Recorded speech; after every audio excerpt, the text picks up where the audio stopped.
Lancelot by Hudson Talbot. A read and listen book. Long ago, in Europe's dark past, there lived a noble ruler named King Ban, whose kingdom in northern France had come under attack. Hoping to save his realm, Ban stole away with his wife and newborn son to seek the help of his ally, King Arthur of Britain. But the enemy was far closer than Ban had realized.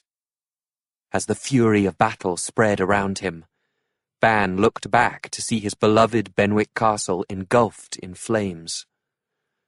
Crushed by this tragic sight, he fell to the ground, dead. The Queen rushed to him, but then collapsed in grief. Her baby clung to his mother and cried until a pale figure appeared out of the mist on the lake. "Child of noble blood," whispered the Lady of the Lake, "your destiny rests with me now." Gathering the baby into the folds of her cloak, she stepped onto the surface of the lake and vanished into the mist. The Lady of the Lake carried the child to Avalon, her domain hidden from the world by the mists of enchantment. As the boy grew, she brought in the most skilled knights to train him in the arts of chivalry. But no training could match his own natural gifts. At Camelot, home of King Arthur, news of this talented youth stirred memories of a prophecy. It had been foretold that a passionate young hero would come one day and change their world forever. On his 18th birthday, the Lady of the Lake escorted the youth to King Arthur's court. "Your Majesty," she said, bowing before the king, "I present to you Lancelot of the Lake. He is the worthiest of all candidates for knighthood ever to come before you. I beseech you to induct him into the Knights of the Round Table." The mysterious young man seemed to possess both the grace of an angel and the intensity of a panther. Silently he knelt before the king. Arthur drew his sword, Excalibur, and touched its tip to the youth's shoulders. "Rise, Sir Lancelot," he commanded, "and take your place among our brotherhood. May the greatness that your destiny promises be fulfilled through service to our cause." "I wish only to be an instrument of your will, sire," said Lancelot, "and to bring honor to Her Majesty the Queen." "Then you shall wear my colours," said Guinevere, "and you shall be known as the Queen's champion." The next morning, Lancelot set forth to prove himself worthy of his new title. Challenging any knight whom he found causing trouble, he soon was sending a steady stream of defeated opponents back to Arthur for judgment. To Guinevere, he sent those who had broken the code of honor regarding women. Lancelot's quests often took him beyond mere dueling with knights. Once, he came upon a town whose young ladies were all being held captive by two giants. Knowing that giants are usually stupid, he devised a plan to outwit them. "Come meet your fate, you mammoth bags of pig puke," he yelled from outside their castle. "'Tis pig puke you'll become when I catch you," answered one of the giants, rushing out toward the fearless knight. But the brute tripped on a snare that Lancelot had rigged, and he toppled to the ground. Lancelot leapt on the giant and chopped off his head before it had another thought in it. The second giant now thundered forth. Lancelot dodged and weaved until the frustrated oaf threw himself on top of the knight. But as the monstrous body came falling down, Lancelot held his sword straight up and plunged it into the giant's heart. Exhausted, Lancelot pulled himself from underneath the giant's crushing weight. The maidens ran forth to shower their famous hero with adoration. "I am humbled by your gratitude," said Lancelot, "but my service is in honor of only one lady, our gracious queen, Guinevere." When spring came, Guinevere invited many of her knights and ladies to go a-maying with her. They planted their maypoles in the lush meadows and danced all day, until the warmth of the afternoon sun and the new May wine gently overtook them. But in the forest, a dark figure was growing ever more alert. Sir Meligrans, the belligerent lord of neighbouring lands, had long desired Guinevere. Hearing that Lancelot was away on a quest, he saw his chance to take her for himself. As soon as the Queen's knights were dozing, Meligrans and his horsemen charged out of the shadows and surrounded the party. The maiden's screams sent the sleepy knights scrambling for their swords. "Stop! I forbid you to fight!" cried Guinevere to her men. "We are outnumbered. He wants only me." "Thank you for being so reasonable, my lady," said Meligrans. "And now my hospitality awaits your entire company at my castle." "Your hospitality?" said the Queen. "You loathsome—" Guinevere stopped when she noticed her smallest page boy hiding under a bush. As she passed him, she dropped her ring to the ground. "Find Lancelot," she whispered, "and hurry."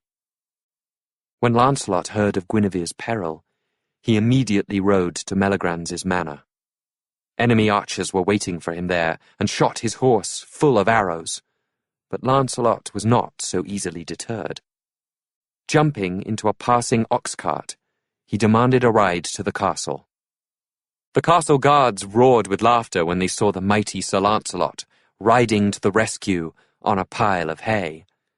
But he dashed into the castle before Meligrans could stop him. "Come out, you traitor knight!" Lancelot yelled from the courtyard. "Retrieve your honour on the point of my sword." Meligrans had not planned on this. "Take them and be gone," he called back from his tower, dropping the prison key to the ground. But Lancelot repeated his challenge. He took off his helmet, tossed aside his shield, and demanded to have one hand tied behind his back. "Now fight me!" he shouted. Meligrans sneaked up behind him and swung his sword at Lancelot's head. Lancelot ducked quickly, and Meligrans darted for the door, but Lancelot nimbly blocked his opponent. Their swords clashed as Lancelot went on the attack. With a mighty blow to Meligrans' shoulder, Lancelot brought the coward to the ground.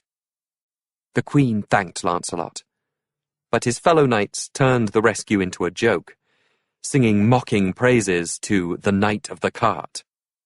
Quietly, Lancelot returned Guinevere's ring to her and took his leave. They did not see him again for a very long time. Hoping to put ill feelings behind him, Lancelot wandered in search of new adventures. They were never hard to find, for his fame as a champion of justice attracted them. After travelling for many days, he noticed a dark tower billowing steam above the horizon. Local villagers told him a young princess had been imprisoned there by a powerful sorceress who was jealous of her beauty. The princess sat day and night in a burning bath, surrounded by fire. According to the village wise woman, there was only one knight in all the world who could free her, for he alone had the goodness and courage to overcome the evil spell. Lancelot immediately rode to the tower and dismounted. When he struck the doors, they fell off their hinges, and great clouds of steam poured forth. Covering his head, he struggled up a winding staircase and kicked open the door. "Your suffering is ended, my lady," he called to the frightened girl inside. "Who are you?" she asked faintly. "I am Lancelot of the Lake," he answered, scooping her into his arms and carrying her out into the cool air. The maiden was Elaine the Fair, daughter of King Pelles of the mysterious Far Country, whose royal family guarded ancient secrets. "I know not the way to your land," said Lancelot, "but I would be honoured to escort you there, if you lead me." "And I would be grateful to do so, kind sir," Elaine replied. "For I have another small favor to ask of you when we arrive." Outside the town of Corbin, in the far country, they came to a tomb.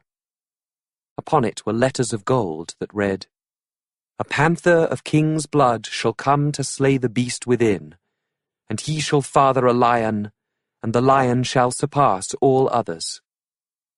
As Lancelot read these words, the lid of the tomb slid off, and a great dragon sprang out before him. The knight tilted his lance and charged forward. His aim was true. The townsfolk of Corbin were overjoyed to be rid of the demon serpent. They held celebrations for their new hero and begged him to stay. But after several months in the far country, Lancelot grew restless and asked to take his leave. "You would leave us now, when we need you most?" asked King Pelles.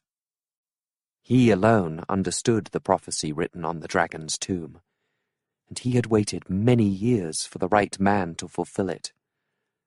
"No one could represent us at Astolat better than you." "Astolat?" asked Lancelot. "The grandest tournament in many years, my lord," said Elaine, "with all the bravest knights. Will you not do us honour?" Lancelot knew he would see his fellow knights of the Round Table there, and their mockery still troubled him. But he missed them all, especially Arthur. The lure of battle finally proved too great for the young warrior, and he decided to join King Pelles' company in disguise. As he entered the tournament, Elaine called him over and tied a scarf bearing her colours around his arm. 500 knights from all over Britain took to the field that day, but by sunset, no one had unseated more opponents than Lady Elaine's champion. Sir Gawain, Sir Lionel, and the other Round Table knights knew that there was only one knight who could fight so brilliantly. They gathered round their brother Lancelot and begged him to return home to Camelot with them. Lancelot's homecoming was a joyous occasion. Arthur himself ran out to greet him at the gates of Camelot. "Your Majesty," said Lancelot, dismounting. He dropped to one knee, but Arthur pulled him up and hugged him. "At last, the wandering spirit returns," he exclaimed. "We all feared you dead, lad. You must never stay away so long again, no matter how grand the adventures. And you will share those stories with us tonight at the feast the Queen and I are preparing for you." But the Queen's seat was empty at the celebration. Guinevere had heard that Lancelot wore the colours of another lady at the tournament, and she was in a rage. "How dare you call yourself a knight of the Round Table?" she hissed at him the next day. "You are not who you say you are, and you have dishonoured me and all the court. Most of all, you have dishonoured yourself." No sword had ever pierced Lancelot so deeply as Guinevere's words. All at once, his true feelings of love for her flooded his mind, and his face reddened. In a panic, he rushed past Guinevere and leapt out of the window into a thorny patch of briars below. White with terror, Guinevere peered out the window, fearing the sight of Lancelot's broken and lifeless body. But there was only a trail of blood leading from the briars into the forest. Lancelot raced through the forest for many days, trying to escape his despair. His love for Guinevere tormented him, and his failure as her champion became unbearable. Madness overtook him. In time, everything he ever knew about himself faded from memory. His beliefs, his identity, even his own name.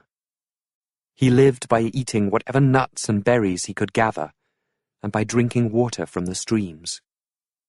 Like other woodland creatures, he feared all humans, and would dash into the brush if he sensed any nearby.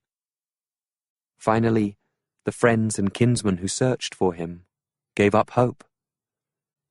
Sometimes local hunters caught glimpses of the fleeing wild man, and soon tales of horror spread of a half-human creature who haunted the forest. The handsome youth who was once the most admired hero in all of Britain was now the object of fear and scorn. But Lancelot knew nothing but his own sadness. After some time, a rumour reached Camelot about a wild beast terrorizing the countryside. When the knights organized a hunting party, Arthur seized the chance to look for Lancelot. Arthur alone had kept faith that his friend was still alive. The king had wandered away from the others when he heard a rustling in the leaves. Bursting out of the underbrush, a gigantic boar charged into Arthur and his horse, knocking them to the ground. But suddenly, the boar was fighting for his own life with another strange creature. "A forest goblin?" Arthur questioned, still dazed from the fall. The two crashed into trees and brambles until a savage clubbing brought the boar thudding to the ground. Now Arthur saw that the goblin was human, for he was covered in his own blood. They stared at each other for a long moment. "Lancelot?" Arthur whispered. Suddenly, the hunting horn sounded nearby, and Lancelot vanished. Fearing that the hunters might catch him, Lancelot fled through the forest day and night. He was desperate to hide, to disappear, to find a place where he would never again be reminded that he, too, was human. The more he struggled, the more blood he lost. His life was ebbing away with each step, yet he continued to stagger forward. After days and weeks of stumbling blindly, Lancelot finally crawled to a soft patch of grass where he hoped to fall asleep and perhaps never wake up. It so happened that Elaine the Fair was also seeking a patch of grass that day for a picnic with her ladies-in-waiting. They often came to the lawn near the castle gardens on warm, sunny mornings. "It's a dead man!" shrieked one of the ladies when she saw a body lying near the edge of the forest. "Call the guards! Don't go near!" But something drew Elaine toward the man, something pulling at her heart. She turned him over and gasped. Lancelot was barely breathing. "We meet again, kind sir," she whispered, wiping his face. "And now it is my turn to save you." Elaine had her servants bathe Lancelot and lay him in a bed in the highest chamber of the castle. The moment had come to call upon the great secret of her family. A most sacred and mystical object had been passed down by her ancestors since biblical times. A cup known as the Holy Grail. The Grail had the power of healing and gave infinite joy and peace to those in its presence. Although many would spend their lives in search of it, very few would ever find it. But on this day, by grace and by the compassion of Elaine, it saved Lancelot's life and restored his mind. The Grail changed all who were in its presence, and so it was with Lancelot. Touched by Elaine's devotion to him, he asked her father for her hand in marriage. King Pelles bestowed his blessing on the marriage by giving the couple a castle of their own. It stood on an island in a lake, surrounded by gardens and orchards. To Lancelot, it embodied all his hopes for their new life together, and so he named it the Joyous Isle. When some months later news reached Camelot that Lancelot was alive and well in the far country, Arthur immediately sent envoys to bring him home.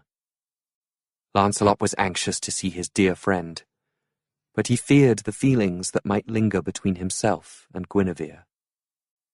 Elaine found him standing alone one evening, gazing sadly toward Camelot. "It is time to complete your healing," she said softly, "and to present our son to the others who love you." Your fears will fade when you see them again. Elaine spoke the truth, for the reunion at Camelot was full of warmth and joy, and all the good wishes that attend a newborn child. "What have you called the little fellow?" asked Arthur. "Galahad, sire," said Lancelot. "It means bringer of peace." "Well named, for he has already brought peace to you, lad," said Arthur. "Let us hope that someday he shall help bring it to us all."